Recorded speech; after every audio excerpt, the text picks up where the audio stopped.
thank you for those who are here.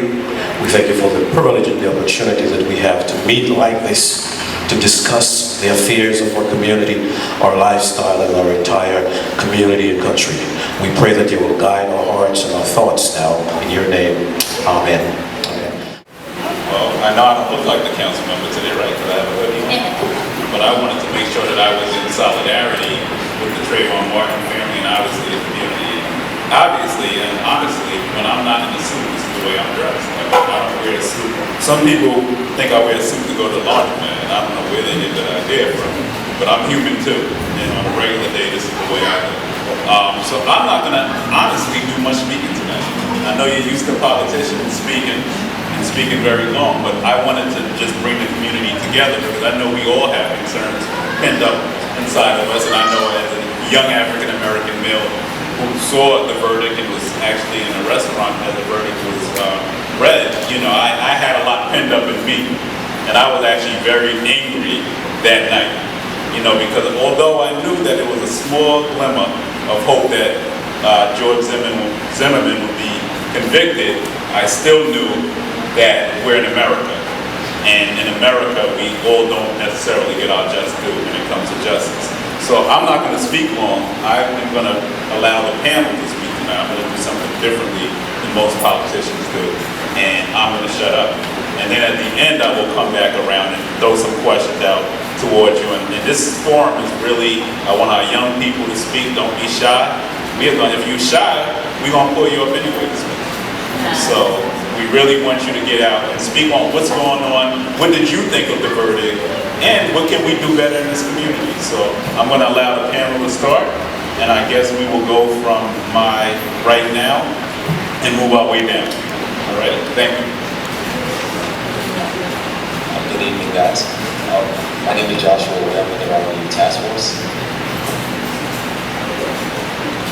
Good afternoon, good evening. My name is Ayana Mays, and I'm the founder of Track Star Tutoring. Good evening, everyone. My name is Milan Taylor, and I'm the president of the Rockaway Task Force. Good evening. My name is Portia Edwards. I'm the chief of staff to Councilman Richards. Good evening. My name is Frank Joseph, and I'm a community liaison for Councilman Donovan Richards. Good evening. I'm Manila Samuels, parent engagement and challenge prep, and I'm from the Church of Nazareth. Good evening, everyone. My name is Abina Johnson.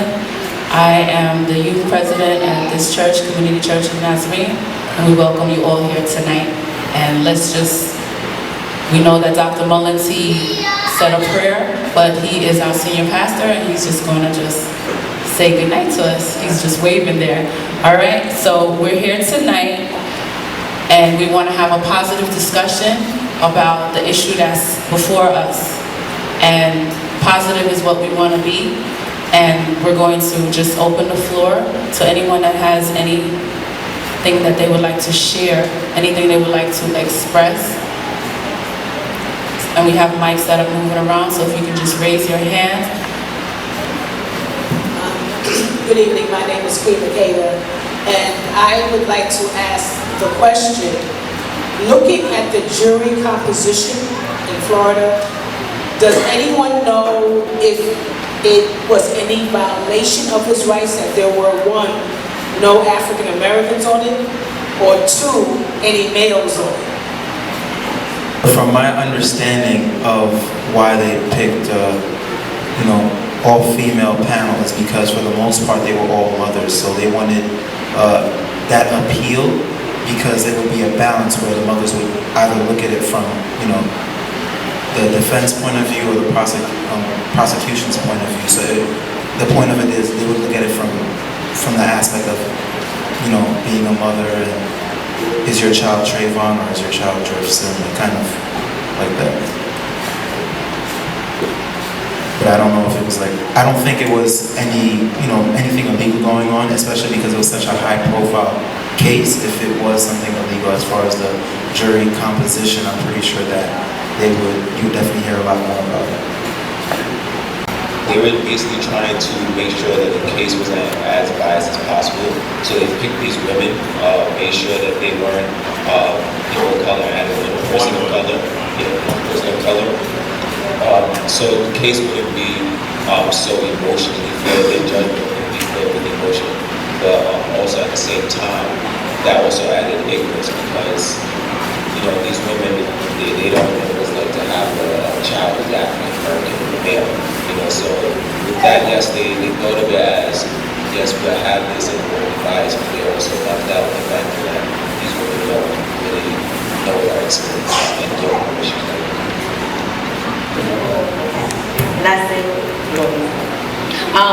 In reference to Queen Makeda's first question, I'm Joy. In reference to Queen Makeda's first question, the right to a fair jury that you're thinking about doesn't apply to the victim, it actually applies to the defendant. So when you hear about defendants who don't get a jury of their peers, that law, it's a Batson case, United States versus Batson, was because black defendants were getting all white juries. So here we have a situation where we have a black victim, so no, the law doesn't apply. But it is the prosecutor's duty to pick a jury that also represents the victim. And the funny thing about it is that they have the first right to pick.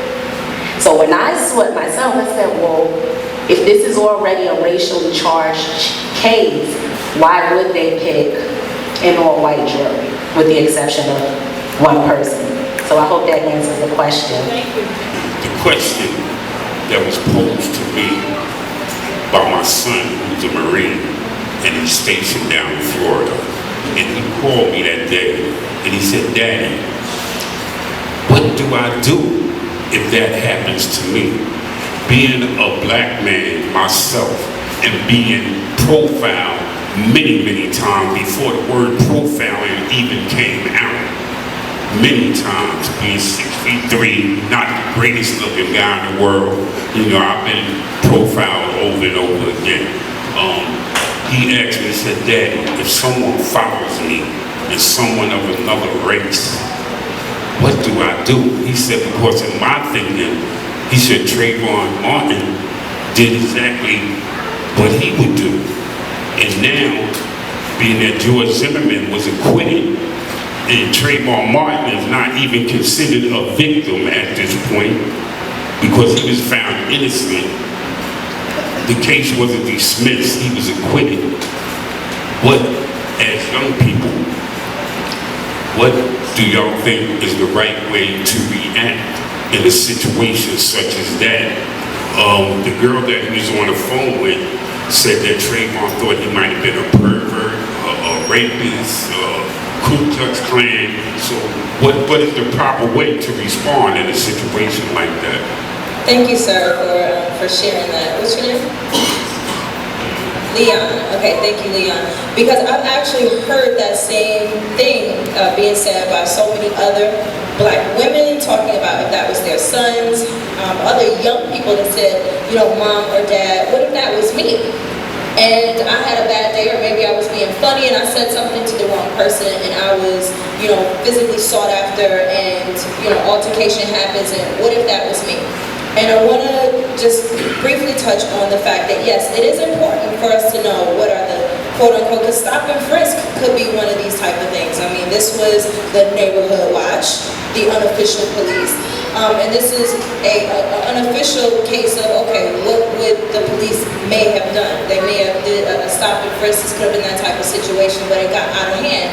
And it is very important for us to, number one, to let our children know how to behave in conflict type of situations, because it's not a gangster rap movie. Life is not a gangster rap movie, and you can't approach everybody with, you know, an attitude, a combative type of attitude, and just the no bullying type of thing, where you know, nobody's gonna bully me, so I'm gonna stand up for myself and I'm gonna say something, and the next thing you know, an altercation happens, and before you know it, you know, you're waking up in a situation and thinking, is there something that I could have done differently?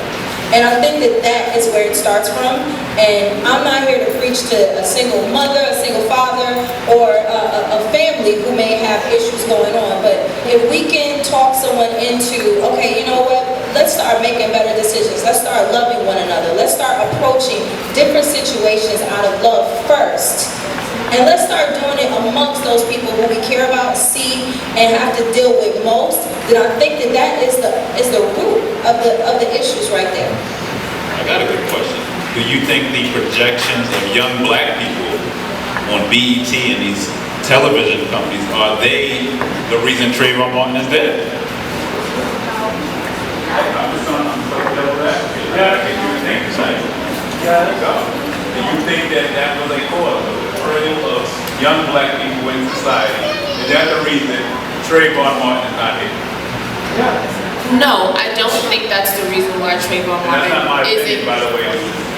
That was that.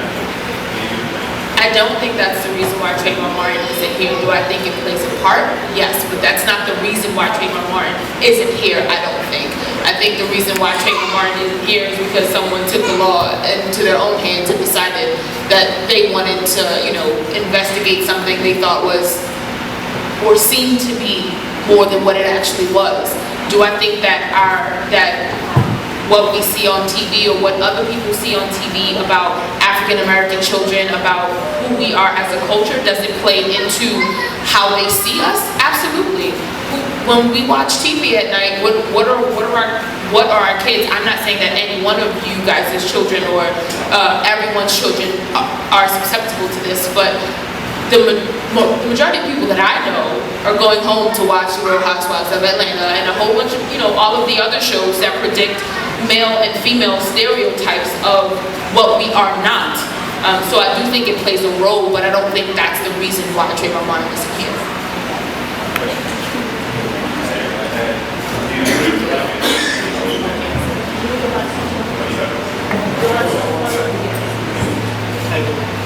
My name is Khalil, part of the Rockaway Task Force. I have a challenging question here for the panel. So we live in America, and it's supposed to be a society where all races, religions are all accepted, all cultures are accepted. My question is that when you have white teenagers who are probably interested in Miley Cyrus, or they have certain styles, what they wear, maybe cut-off jeans, and we also have our own style, African American teenagers, hoodies, baggy jeans, whatever the style is. Should we have to change our style so that we're not profiled? Should we have to change what we wear, what we like to wear, and so we're not profiled by the police?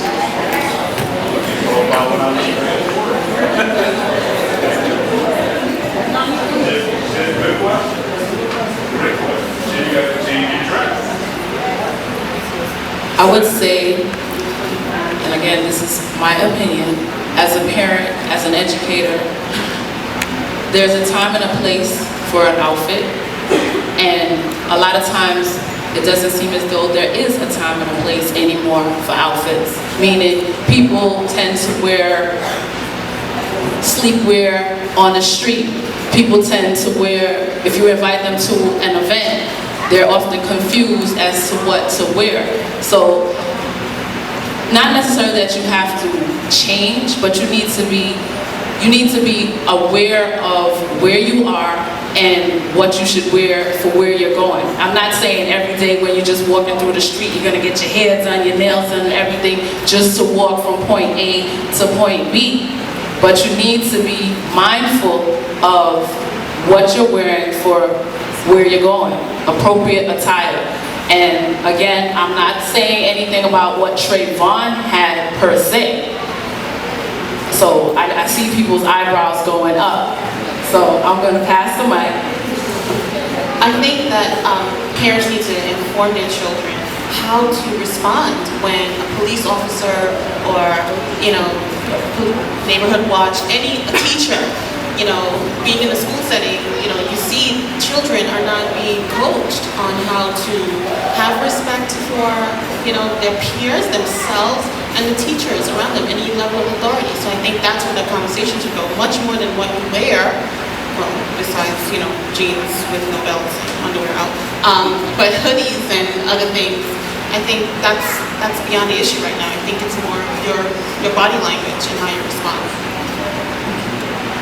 When the young man asked this question, one word popped up into my mind, it's decorum.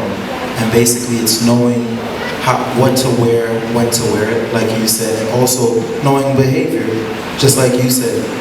There's a way to act in a certain setting. There's a way to dress in a certain setting, a way to carry yourself in a certain setting. Now, I don't think any person should change who they are. However, we do have to understand that, yes, we're in America and we are supposed to accept everybody for who they are and what they are, but we're also human. So let's be honest, even us with ourselves. There are certain people, depending on what they wear, how they act, how they speak, whether it's in general or whether it's a particular setting.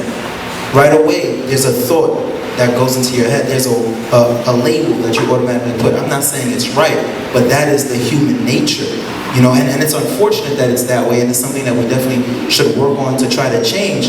But while we're still human, we have to understand that, and we have to also try to, you know, find a certain balance. Yes, you can be yourself, and you can dress how you want to dress if you want to, you know, have your cut-up jeans. But you have to know when there's a time for that and when there isn't. And I think that's what everyone, whether you're black, you know, Latino, Caucasian, you know, wherever you're from, whatever your background is, I think that's something that everyone should be mindful of.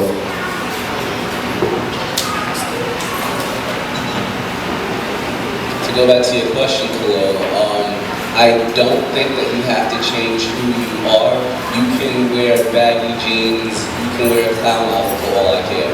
As long as what's in your mind, as long as that's what you're portraying, I really think that's all that matters, because you can walk down the street, you can be judged all you want, but once it really matters and the time it really matters is when there is a confrontation.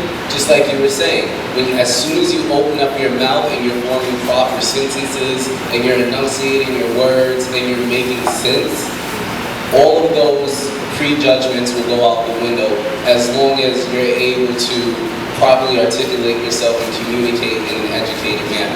You are the author of your own book. You make the clothes, but when you're a young lady, for instance, and you're in middle school and you're wearing tiny shorts and you're wearing skin-tight clothes and you up past a group of boys who all of a sudden start calling you out of your name, and all of a sudden a rumor gets spread about you, and all of a sudden you're mad, you're depressed, and you want to commit suicide. Well, honey, did you not know that certain clothes are inappropriate because you are a lady? And regardless of how you feel, certain things are appropriate at the right times. And yes, that's self-expression, because if you can go, you might go to Miami, or you might go overseas to Dubai or to an Arabic country. It doesn't matter how you feel. It doesn't matter your self-expression. You're covering yourself as a woman because that is what's acceptable in that community. So it goes back to knowledge again. How should you dress in this particular situation? Because there's so many individuals that everybody can't please everybody. And you know what, our opinion and how we feel, we have to blend in as a whole. We can't just say, you know what, yes, you are special, but you have to learn what's appropriate for the situation that you could possibly be in or where you're at. So I agree in this.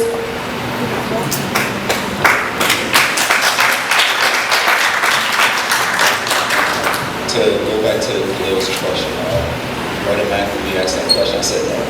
Because if you think about it, only people of color have to worry about it. Only people of color have to worry about what they have to wear, what they should wear, and what they're wearing is going to stop them. We shouldn't have to worry about that. We shouldn't have to say, oh, I'm not going to wear this hoodie because it's 11 o'clock at night, even though it's cold outside. You know what I mean? So the perception of African Americans go back all the way to birth of the nation. So even though there weren't any African Americans actually in the movie, there was already a preconceived notion of what black people were. Dangerous, you know, there's propaganda with this picture of fear black, you know, there's a black guy on the picture that he's holding a knife. So all these things have been received of us before we even started speaking. So you have to think of it as, you know, there's no real answer to say, all right, what do I do? You just have to hope for the best that nothing does happen, because you can be the smartest kid in the world and just have a bad day. And you know, you can be Trayvon. Like, you know, Trayvon wasn't a Harvard student. They painted him as that, but he was not a Harvard student. He had great grades. He was a football player.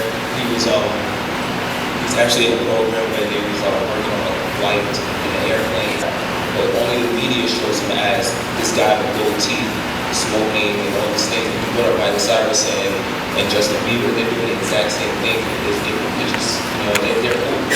But he's a thug.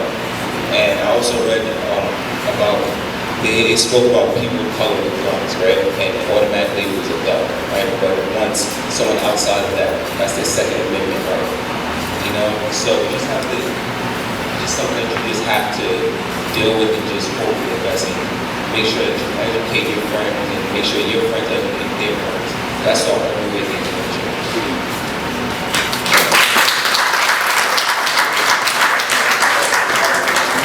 I'm going to do 3 at a time. So 1, 2, and then you finish. I'm doing my job. Sorry. What the other one is. I'm going to get better. I'll come back when I need. My name is Tyera Ingram. I have a daughter and 2 sons. Stand up. Yeah. My name is Tyera Ingram. I have a daughter and 2 sons. I watched the Trayvon Martin case from the beginning to the end. What y'all feeling to mention during this panel? Race is very real in this country. And that whole case is racism. And it just stands to show that even in this day and time, we have a black president, racism is very real here. He walked away from that because Trayvon was black. That could have been any one of y'all and he would have walked. So yes, it's all good to put knowledge in the children's heads and tell them how to prepare for this. But at the end of the day, all the knowledge in the world is not going to erase racism. That's it.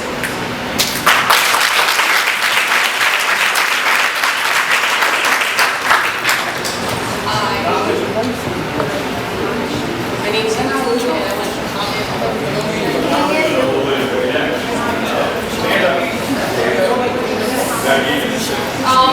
okay, my name is Councilman, and I wanted to comment on what it looks like. And I feel as if everything that goes on to the name of dress is portrayed because of us. Because in the movies, we see black people portraying thugs. So why are we going to get upset when there's a white person saying, I'm wearing baggy jeans and I'm a thug?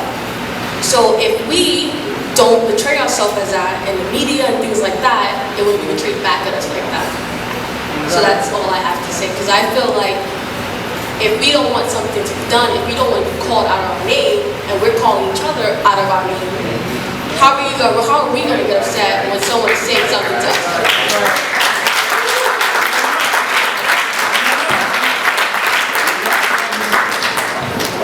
My name is Tashawn Hester, and I'm Rockaway Task Force. I just wanted to touch on what I think, that man right there, what he said before about, I think he said his son was in the Marines, am I correct? Yes. And the fact that he would have to think about, like, if somebody was following him and he would be in a position of fear, and he's in the Marines, it makes me think, like, about being actually free in a so-called free country. Because when you think about it, if we go to war and they say they do a draft and such, and they're drafting people of color, are we really fighting for this to keep on happening? Like, it doesn't make much sense to me. Like, the whole idea of, like, patriotism, like, I'm gonna go to war and risk my life and then come back just to see more stuff like this happening over and over again. And it's just like, how do you, like, I want to ask the panel, like, how exactly do you feel about that, like, being of color? Like, you work hard like everyone else, you do what you're supposed to do, you go, like, it's just, I don't know, I'm sorry if I'm like messing up here, but it just really bothers me, like.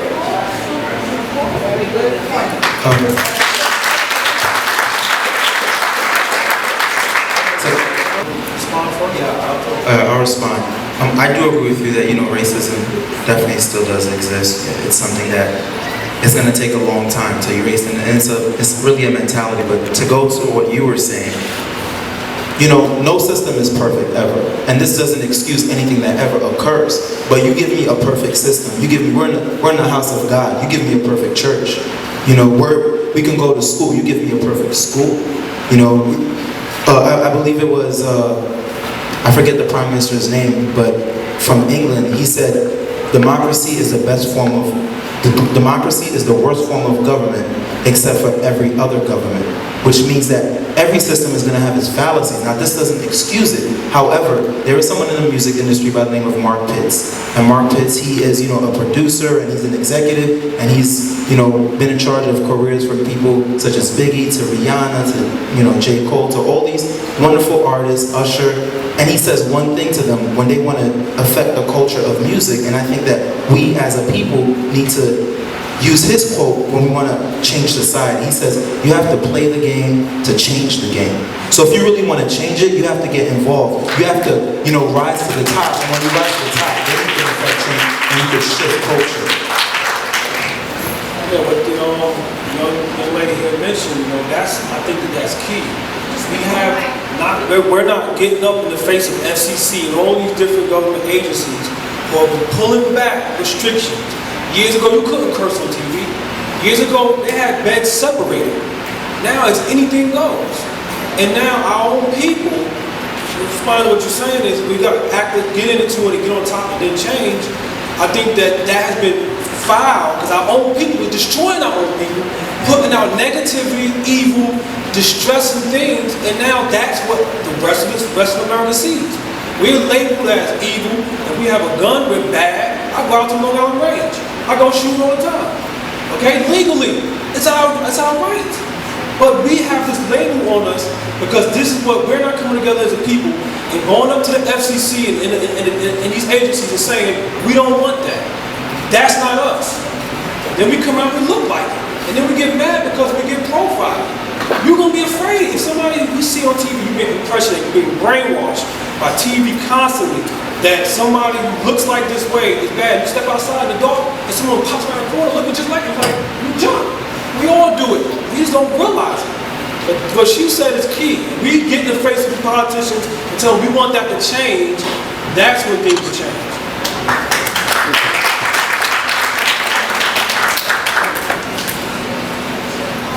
Good afternoon, everybody. My name is Monique. Recently in our after-school program we go to, it's called the Action Center of the Block. Today we worked on a Trayvon Martin program today. We wrote about say no to violence, drew his face on pictures, and we're going to hang it up in our program. But what I wrote on my paper is George Zimmerman and Trayvon Martin. George Zimmerman said the reason why he felt like he didn't really care that he killed this boy because he was a black boy, a black man in a white person's community.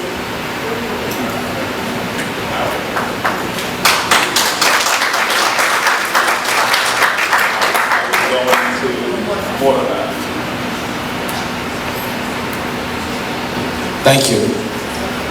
My name is Morpheus. I'm from the National Action Network where Al Sharpton is my boss.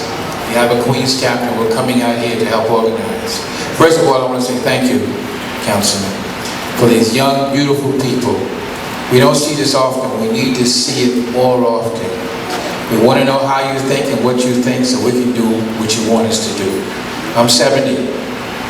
I was here when Emmett Till got killed, Martin Luther King, Malcolm X, the Kennedy boys. It's never going to stop. This brother has a key issue, which is the other nations, Jewish, Irish, when there's a problem, they take it to wherever the problem's coming from. He said, if the FCC is coming up on us wrong, like this lady said, then we need to mask and go there and tell them we do not like it, and it'll change.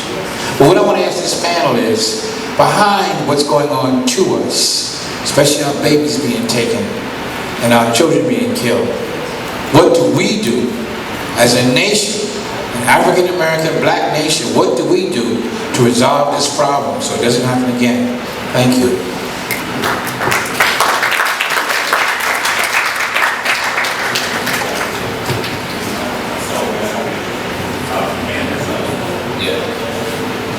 Well, to answer your question, what we're doing is first having this dialogue, because from dialogue comes active solutions that we can take part of in our community. So that's the first step right there.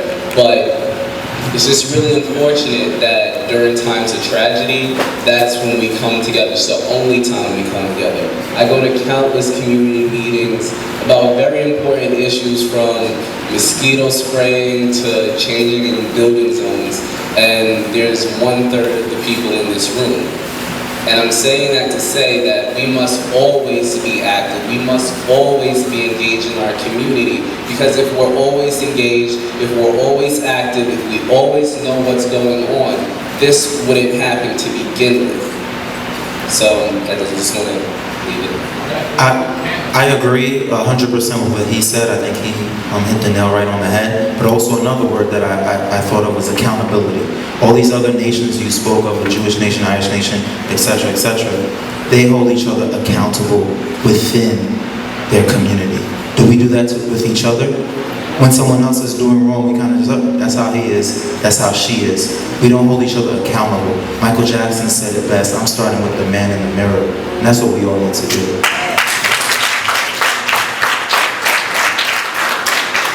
Just to touch on what both Milan and Frank just said, I grew up in a Hasidic Jewish community, and to be very honest with you, I can see why certain communities get things done and we don't. And this is just not even in the Hasidic Jewish community, but in every other community except for ours, they band together. Even in schools, like even within schools, like all of our children go to school together, yes, but we don't help our fellow student in tutoring them and teaching them the right ways, the right things to do. We don't. The one thing that I just wanted to say on this topic really was, it takes a family to raise a child, and it's not even a family. It's like this woman said, a village. Like all of us have to put in together to help each other out. If we're not doing it together, it's not going to happen. And that's the difference between our community and every other community. We're not taking the time out to teach every single one of us. In my household and in my family, it was, if you see your cousin acting up, you put them in shape and you bring them to me. Whether I got meetings with my mother, my aunt, my cousin, my next door neighbor, every single person who knew me, because that was the deal. And I don't think that meetings are right. I'm just gonna close the back door. But I am gonna say that I think that's the sort of mentality that we have to take on as a community. I cover your back, you cover my back. If you're doing something wrong, I'm going to put you in check very quickly. When interns come in my office and they look a hot mess, go home and change. I'm not going to keep you in no. Go home, change, put on something appropriate, whether it's male or female. My male interns will tell you, don't come in my office with a wrinkled shirt and your pants hanging down. If you're looking for success in life, I say dress the part, and this goes to Khalil's question. Dress the part. If I'm going to hang out with my friends, I'm going to wear my hangout clothes. That's perfectly fine. But if I'm going on a job interview, I'm not going to go to the job interview with my hangout clothes. And I have to disagree with you, Joshua, with it only happens to African Americans, because it doesn't. My Asian friend, 6'1", Asian and all, he's a ridiculous hippie. I can say this because we're really, really good friends. He went into an interview with ripped up short pants and a racerback t-shirt. And I just looked at him like, what are you doing? That's not what you do. He wasn't taught what to wear and when to wear it. So I do think it's all of us together, whether it's the churches coming together and doing it together, but everyone has to come together and raise each other.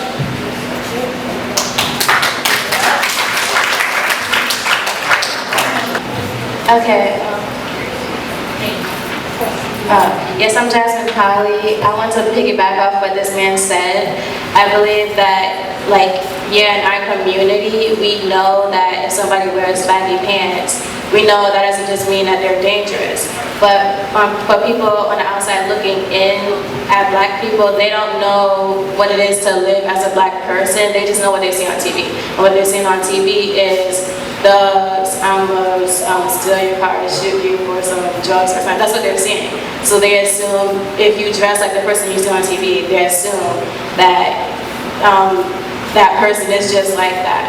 So it's not exactly it's not like you don't have to change your style, but you have to keep that in mind. They don't know that you're not dangerous. Because all they see is like your appearance, and your appearance looks like what they see on TV.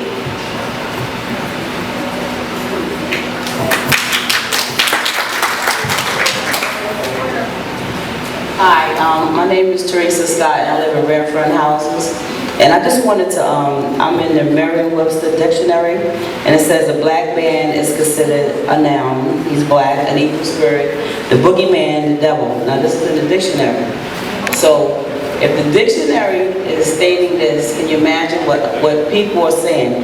And I just looked it up just to see, because I had someone that told me it, and I remember seeing it a while ago, but I just looked it up. And this is in the Merriam-Webster dictionary, and this is what it says about a black man. My next statement is what I remember, I think it was last year, Councilman Akeem Jeffrey, he had a suit. It's Councilman, right? No, Councilman Jemani Williams. Oh, right, I'm sorry. Councilman Jemani Williams had a suit on, and he was arrested and attacked by the police. So I don't believe it's because you don't have a suit on, if you do have a suit on, if you are getting attacked. We are being racially profiled.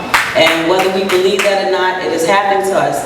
I do know that the NAACP had a pamphlet out at one time that they were giving out that if you were stopped by police, what to do. So maybe that's something that we can put back out in our community.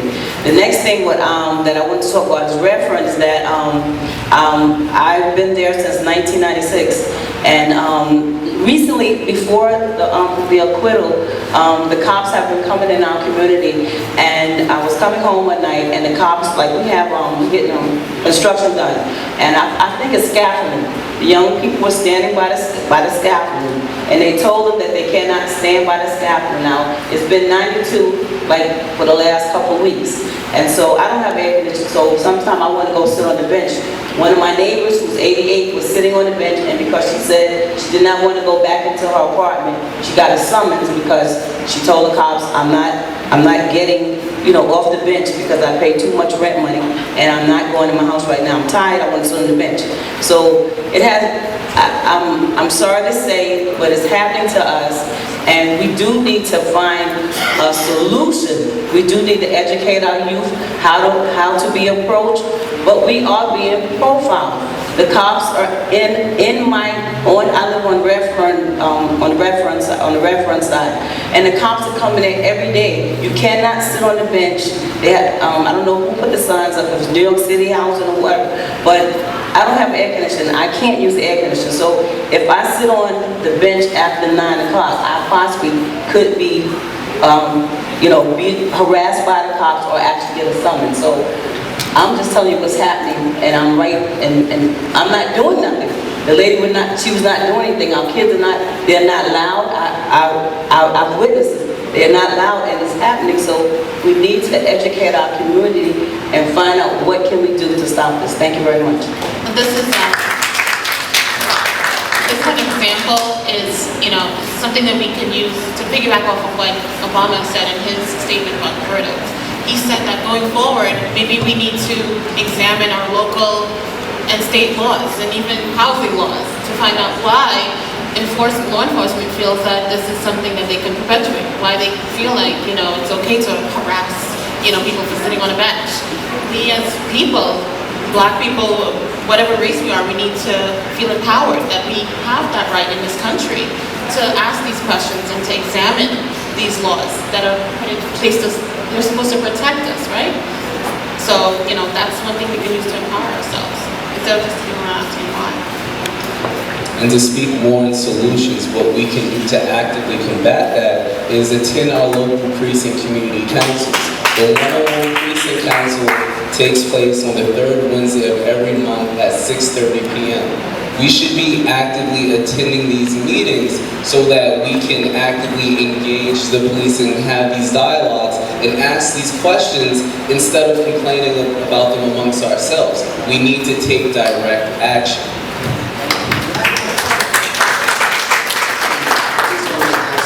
There's two things that I want to ask. Rather than attack the victim, I think that we aren't focusing on the perpetrator, the mindset, the mentality the culture that makes other people think that they can treat us and look at us the way that they do. And I want to ask that to the panel. I mean, whether you want to call it racism, whether you want to call it white supremacy, whatever you want to call it, there's a mindset that someone has that makes them feel that they can treat one person a certain way, another person a certain kind of way. I mean, because to my knowledge, like you say that other cultures commit crimes as well as black people do. I can't recall too many white, Asian, or Chinese youth being shot by police, but black people are shot by police because it's a mindset. So I wanted to put that out there. The other thing that I wanted to mention was culture, because you're talking about culture and history, and I think that that's a big problem. They say that if you don't know history, it's going to repeat itself. And one of the brothers brought up Emmett Till. 50 years ago, 40 years ago, in this country, it was segregation. I mean, it's not that long ago, and I think that we're so the mirage and the illusion of this country that we live in is plastered across the television and plastered across the media, and we think everything is fine and dandy, but it's not.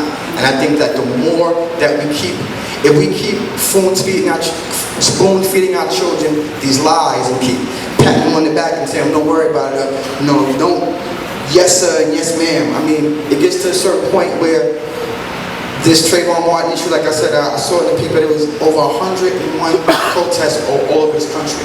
So I mean, besides Trayvon Martin, there are deep-rooted issues that need to be addressed and talked about, and the more that we keep on just, like I said, looking over it and pointing at the victims, you'll never address the problem, the core. Before we answer.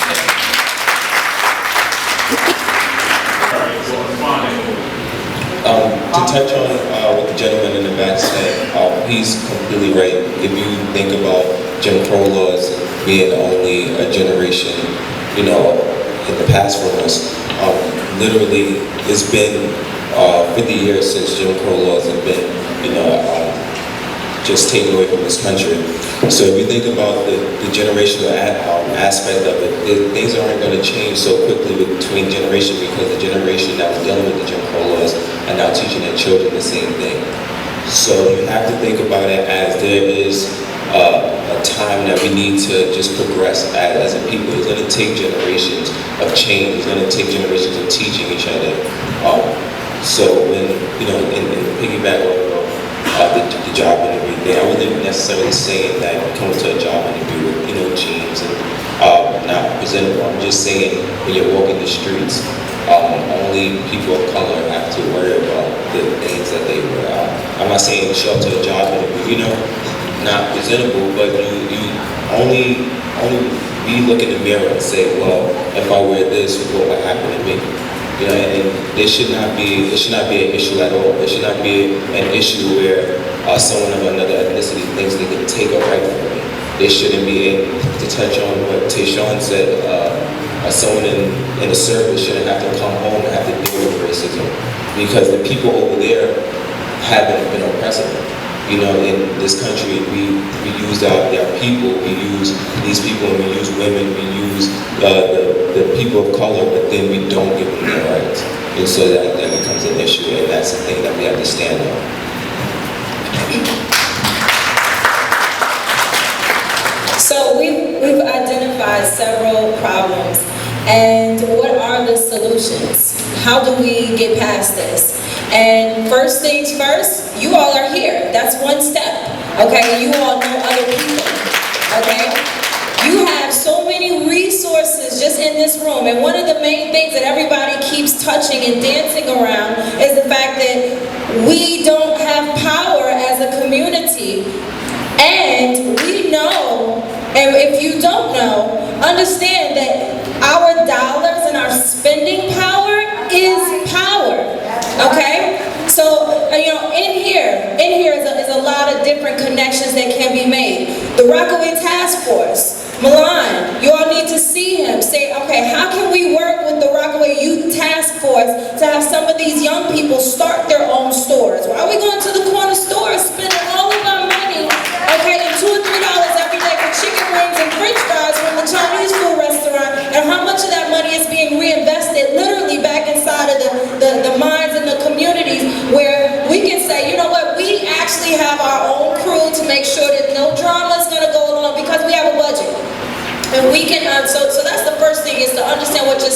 power is. And then this church right here, Church of the Nazarene, okay, Youth Fest is coming up in a couple of weeks. We're selling chicken dinners here, and this is not a promo, but you have organizations like this who is willing to empower the community, but we need help. Where's the money gonna come from? How are we gonna fund these initiatives, and how are we gonna get all of these ideas out? The stop and frisk, someone said, what happened to the stop and frisk book? Well, who's gonna pay for the stop and frisk books? Okay, the neighborhood watches. Oh wait, who's written, whose electricity are these meetings gonna be held at? Because I know in the rain or in 92-degree weather, nobody really wants to be there. Okay, so all of these different initiatives and all of these different changes cost money. So how are we going to get the power? And that's through starting to realize that we have spending power, and we need to start organizing our own stores and making sure our money starts circulating in our communities first before it leaves our community. Do the research. The reason why I came here tonight is because I wanted to talk about Trayvon Martin. But now that I'm standing here and listen to the panel and everybody, I just want to acknowledge that Trayvon Martin was a human being and that he was somebody's child. And I was upset about Trayvon because I was so mad because I said the one thing that our children do not have to worry about is a person that is not a law enforcement officer of another ethnicity attacking them in Rockaway. Like, that's the only thing we don't have to worry about. And that's what happened to him. But it's not going to change anything. He's not going to come back. That's the only thing it hurts me, but we have to move forward. And the reason why people don't care about African American children is because they think that we don't care about African American children. And I'm a single mother of a child that is African American and Caucasian. And I say single mother because I'm a custodial parent. His father is not a custodial parent. So I am his mother. And I take care of him. And his father is in his life, but he is my child, and he's black. And everybody that knows me know, when I come to my son, I do not play that, okay? And it makes me so mad because I know that we as a people are smarter than that. We always stick together all the time, but nobody sees that. And everybody keeps saying, oh, okay, well, the reason why Trayvon died is because such and such, such and such, such and such, such. But it doesn't matter. It upsets me because I just want us to be like this all the time. Like every day, like everything that they're saying with the community one-on-one council and everything, all of this, I don't understand why it's not a million people in here. But we're not giving out TVs, we're not giving out gift cards, we're not validating parking. And I just want everybody to know that at the end of the day, I love being black. And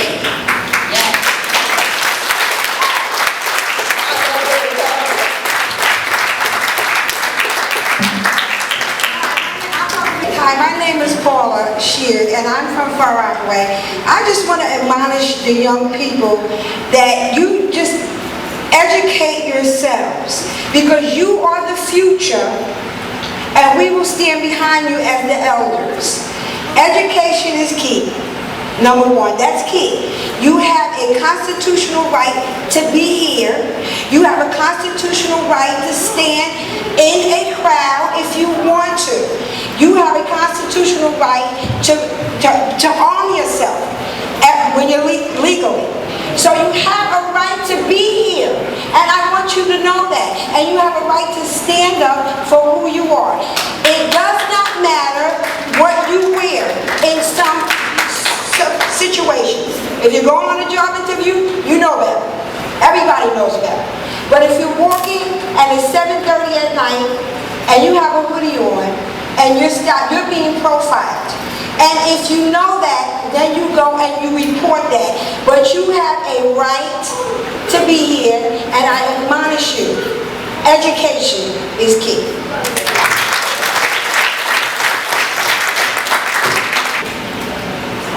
Good evening to everyone. I was going to just kind of sit back because I'm one of the elders in the community that have done my time. I want to first let the people know that as a former youth leader at 13 years old in this same community, I was a very strong youth leader. This generation don't even know my history, and it doesn't matter. But for the moment, but I want to acknowledge my baby here, Milan. I just want to do that real quick because it's a part of what I'm going to say. It's very important for us to acknowledge those who are leading the way right now. Now, I can spend some time with Milan and tell him I'm a half a century years old, but I've been on the battlefield of Rockaway all of my life. So whether you know me or not, it's important for you to know the history so you can have the type of respect for your elders that you need to have. So what do I want to say? But I want to thank you, Milan. Keep doing what you're doing. He is utilizing his youthful energy to run this race. And every youth that is joining him and joining the cause and on the battlefield, to each and every one of you, we applaud you, we celebrate you, and we salute you. And that's the first thing I want to say. And I won't be long because with history, there's a lot to say. But I'll be mindful. But two things to the youth and to Milan. The Bible says one thing. Don't only be hearers of the word, but be doers also. So we can sit in 212 meetings and keep hearing. But we have to move to the place of doing. And then there's another thing I want the young people to know. And this is in regards to solution. And like now, baby, be quiet, please. Be quiet, okay? That's what we have to do. We have to keep doing just what I did, encouraging one another. But that's another story for another time. Young people, the beginning of your success and your progress moving forward with Trayvon Martin and every other issue that's going to come up, including our police officers that no longer know how to say good morning, good afternoon, and good night. So that's just the tip of the iceberg of what you're going to deal with. But let me tell you where it's going to start. It's going to start when we bring the elders back to the front and we educate you on where we've been, what we've succeeded in, what we failed in. And you've got to let us speak to you. I know they say the kids have heard a lot, but I'm not talking about be good, do this, yelling at you. I'm talking about history. Yes. History. Because I stand around you and you don't even know my history. My history. You don't even know what I've done. And I can help you. And we as adults got to be resources to these children. We are resources. And now we'll close right here. I don't care if it's 10,000 of us joining and we're all African American. Until we learn how to trust each other, yes, we are doomed. And you don't separate yourself amongst yourself. Don't get it twisted. You will not succeed. You'll have temporary success for a minute with the twinkling of the eye. But it starts with us trusting each other. I've watched you separate yourself from one another. I'm watching. You're separating yourself. We become our own competition. Stop it. That's what I have to say. Stop it. We are our own competition. Stop it. We are one force, and we better get that right. And if we don't, forget everything else we're doing. And if you're upset about what I'm saying, I have enough history to speak the way I'm speaking. God bless you.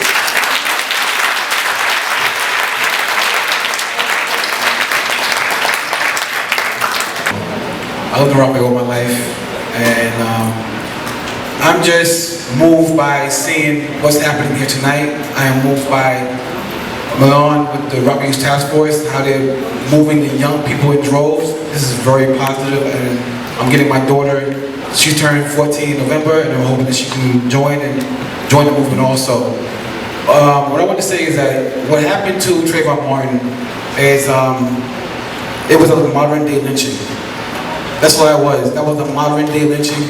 When you have someone of a white persuasion coming after a black male who is minding his own business. This was a modern day lynching at its highest peak in order. And when you see this happen, we go through things that we don't understand, but when you see this happen on TV, you see how it's rounding about, you have to ask yourself, what can I do? What have we done, or what have to make this right? How can we move forward in this? We need to take Trayvon Martin as an example of what is right with him and what is wrong with this country. Too many of us are being slaughtered at a higher rate, sometimes by our own people, and it has to stop. And the more we intervene with each other and stop this madness amongst ourselves, we can definitely move on forward, because right now, what's happening now with us is that we're not appreciating ourselves. How can we expect other races to respect us if we're not respecting ourselves initially? We have to set an example and a precedent with this, and we do not do that, we will never get the respect that we so rightfully deserve in this country. We built this country. There's no reason why we should be standing on the bottom of it. We should be on top of it. That's what I gotta say.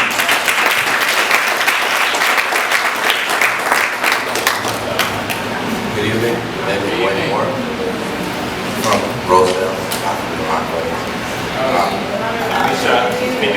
All right. I would just like to say that I believe that issue of racism in America, it's a double-edged sword. I feel that when we look at our history, where we came from in Africa, a lot of people, even ourselves, look at us as savages, look at the people over there as not human. But we refuse to accept the fact that they've had over 200 years of suppression. We've been torn apart by multiple different empires. And then after that, enslaved and brought over to a new country. And then after that, went through mental suppression and then been taught to fight against ourselves. We've had the Jim Crow laws. And I think now, as we're in the 21st century, we need to look at ourselves and say how we wrong ourselves with as much bias against ourselves as possible. That's one end of the sword. As the president said, when he was speaking to the nation, look at ourselves. We not only get criminalized, we're not already in a ditch by society and other races that look at us as savages, but do we not only look at ourselves? We fight from each other based on who's lighter and who's darker. We expect others to respect us when we're still stuck in a mental abyss of fighting against ourselves. That's, I think, the most looked over issue that we have. We want to come together as a community. I think that's the top thing that we should be looking forward to. But as the gentleman said, we need to look in the mirror at ourselves as a community and see how we can take the mental steps forward of moving on. And as he said, not only is it that some of the violence against ourselves are from people who look like myself, most of it is. Why is that? Why is it that we can come together when it's a race issue, but not when it's someone who looks like us? I think every life is equivalent. No matter it's black on black, white on white, yellow on green, everything should be taken with the same weight as we are taking it now. And I think that we should all reflect on this, look in the mirror at ourselves at night, and say, how can we single-handedly look at ourselves and then make a movement to make things better? Thank you.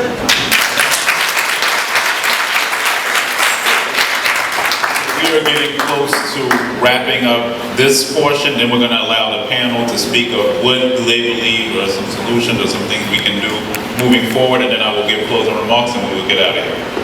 So the next on the queue, I have you on the queue, don't worry, I got you on the queue. The next on the next three is Thomas, the guy in the blue shirt and the green vest in the back on the right, and the lady with the curly ponytail next to the guy in the blue shirt and the gray. No profile. No profile. I don't know anyone's names. Thomas. You know? Do I go now?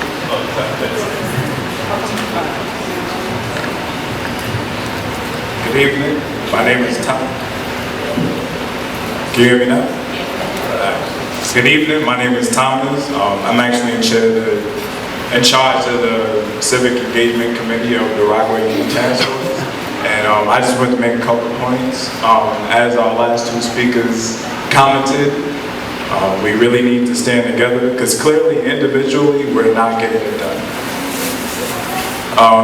As long as the police have nobody to answer to, they're almost walking around our neighborhood with a sense of bravado that they can treat us however they want and they will face no consequences for it, as this case clearly proves.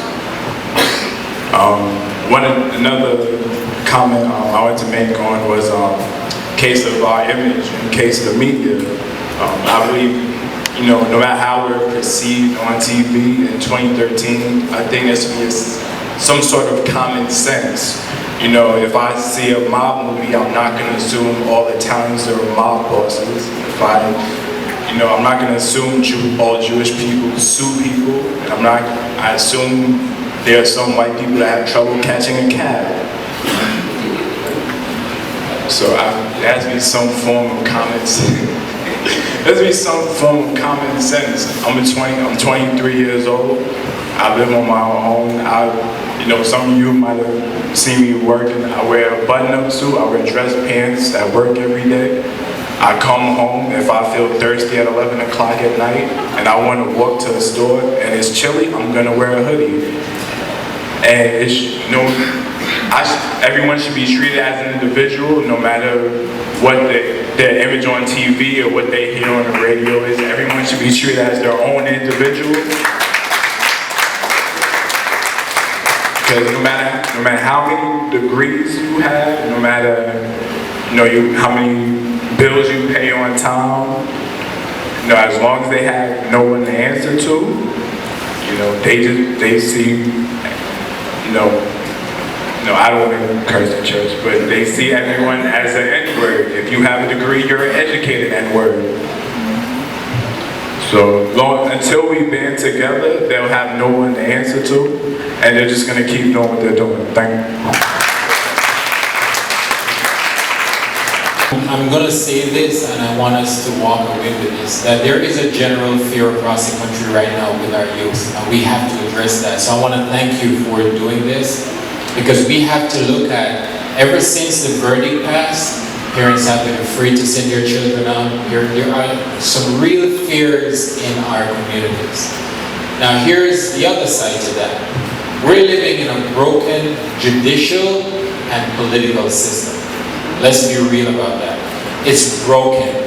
What we're doing here as a community is looking at what we can do within ourselves as a community. But the truth of the matter is, we live and govern by laws.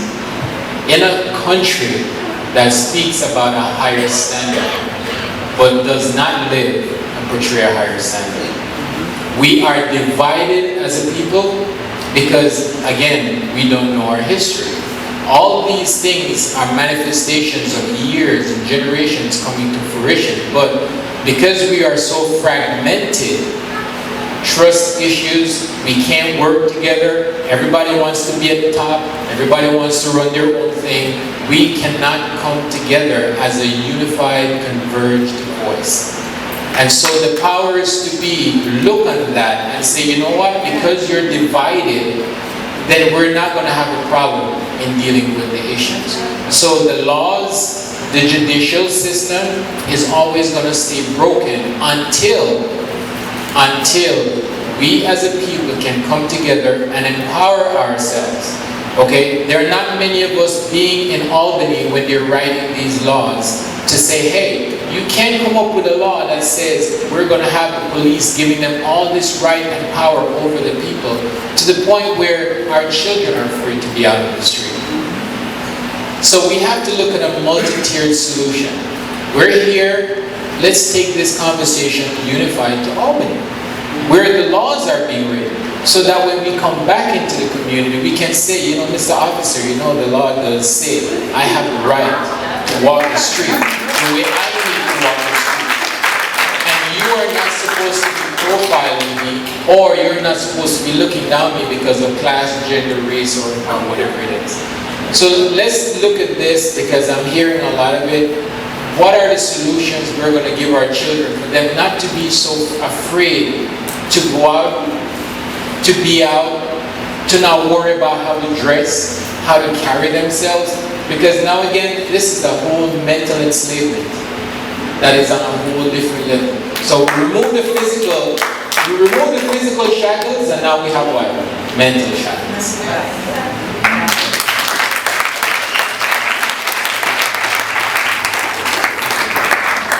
I just wanted to say, I wanted to get my feelings out because that could have been my son. My son is about the same age, and it's been very difficult seeing this case and what everything has happened. I don't think we have to change. I think the views of other races need to change. It doesn't matter what he was wearing. All he did was WWE, walking while black. And we need to continue this so that it doesn't happen again. Because I don't want it to be much. That's all I want to say. There's more than one Trayvon Martin around. We are our community. We are responsible for what happens in our community. As a mother, it breaks my heart. Why I say it breaks my heart? We have our children. When our kids go there and do anything wrong, and if an adult come back and tell them that their child is doing something on the street, as a mother or a father, we need to take our children, whether black or white, sit your children down, let them know what they're doing outside on the street is wrong. There's consequences behind it. We can sit here every day and debate. It's wrong, it's wrong. What are we doing in our community to stop this? There will be more Trayvon Martins. There will be more Sean Plummer. There will be more young black kids losing their life. What are we doing? Young people, young men, young women, you are the futures of tomorrow. When we leave here, you are the futures of tomorrow. And I'm saying this as a mother.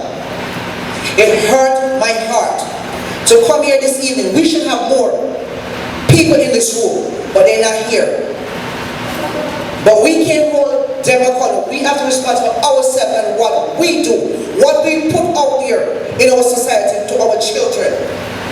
Find something positive to do with your hands. You understand? It takes a village to raise our children, not a mother and a father. Not because I didn't give birth to your son or your daughter. Your children are mine. I have a 14-year-old son walking around. Mommy, Trayvon Martin is dead. My brother is dead. When he see that verdict, are we going to get justice for Sean?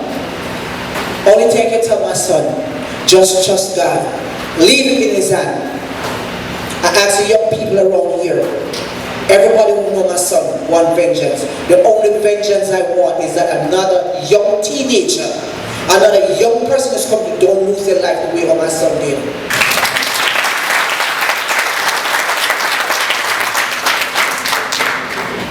So this is what you need to do. Because it only takes one person. As you see, I changed that one person's mind. And he's been changed forever. So now he doesn't racial profile anymore. Or he knows not to say anything like that anymore. Because he knows that someone is going to put him in his place. And that's changed him. So it's not whether you say, oh, no one ever gave me a chance. It's not about who gives you a chance. You take your chance. Because for me, just being Hispanic, I'm lumped up with you guys. They view me as a minority. They view me the same as they view you. And they always said, well, she's not going to go anywhere because she's Hispanic. They don't know English. Well, excuse me, I know perfectly English, and I know exactly what you're saying to me, and I'm educated. So you need to go back and learn some things that we are not those kind of people. And that's how you have to change it. Because the only way you can deal with ignorance is with intelligence.